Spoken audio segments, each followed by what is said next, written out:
You ever feel like the universe just waits for the perfect moment to drop bad news on you? Well, that's exactly where Prince Harry finds himself right now, just as he's gearing up for a much-needed reset visit to Australia. Welcome back to Trumpsums, and thanks for joining me today. If you haven't heard, Prince Harry's being sued by the very charity he founded years ago. Ouch. Now, you might be wondering, how does someone get sued by their own charity? It all boils down to fiduciary duty, which is basically the legal obligation to act in the charity's best interest, and breach of contract, which is the failure to meet agreed-upon terms.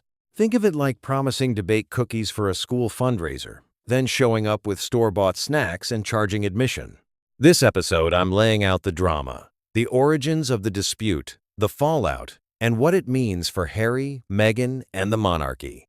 Along the way, we'll break down the big legal terms and reveal just how public and messy this high court battle could get. So buckle up, because today's show has all the makings of a royal soap opera. Let's dive in. Let me take you back to the early days, when Prince Harry was still riding high as the Duke of Sussex and launching charities left and right.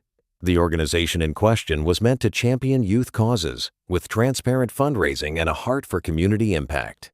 But here's the twist over time. Those noble intentions got tangled with commercial interests. Suddenly, events meant for charity became Netflix content. Hypothetically, imagine a charity gala where the waiters are replaced by camera crews and NDAs are handed out like confetti. That's where things went sideways. The shift from charitable event to commercial enterprise muddied the waters. Did you ever think, can you still call it charity if you're charging TV production fees? This is the conflict of interest their lawyers are shouting about, a term that basically means mixing personal profit with charity business. It's like trying to run a lemonade stand for charity, then pocketing half the proceeds for a new bike. And so, the stage was set for the drama we see unfolding today. Now, let's zoom in on the infamous Polo match, the event that sparked it all. Originally, this was a charitable fundraiser, but with Netflix cameras rolling, it transformed into a glittery media spectacle.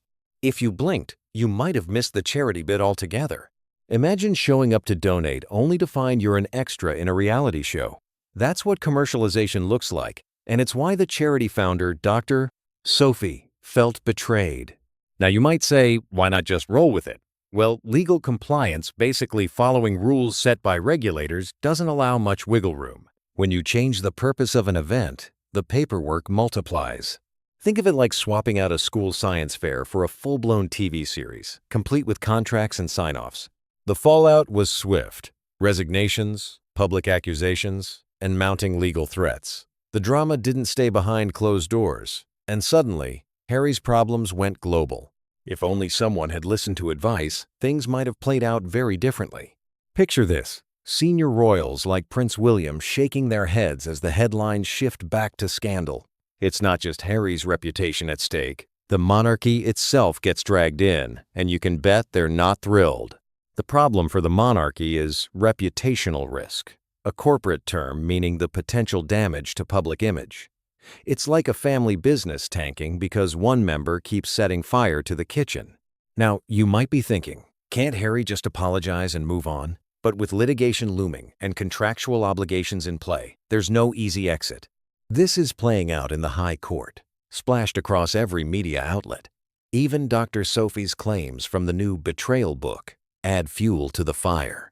So, as the monarchy braces for more fallout, the real question is, how much damage will be done before anyone can clean up the mess? Let's talk about the looming courtroom drama. This isn't just a slap on the wrist, it's a high court showdown with all the trimmings. For Harry, it means facing litigation risk, the chance of losing big, both financially and reputationally. Think about it. If the charity wins, Harry could be forced into a massive payout, not to mention the embarrassment of public testimony. It's like accidentally spilling your secret recipe on live TV, then being sued by your own kitchen staff. Now, you might ask, why not settle out of court?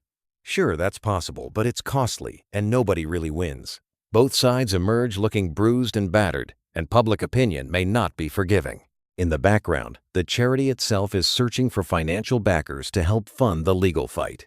This is what's called strategic litigation, where the stakes are so high, both sides are digging in for a long battle.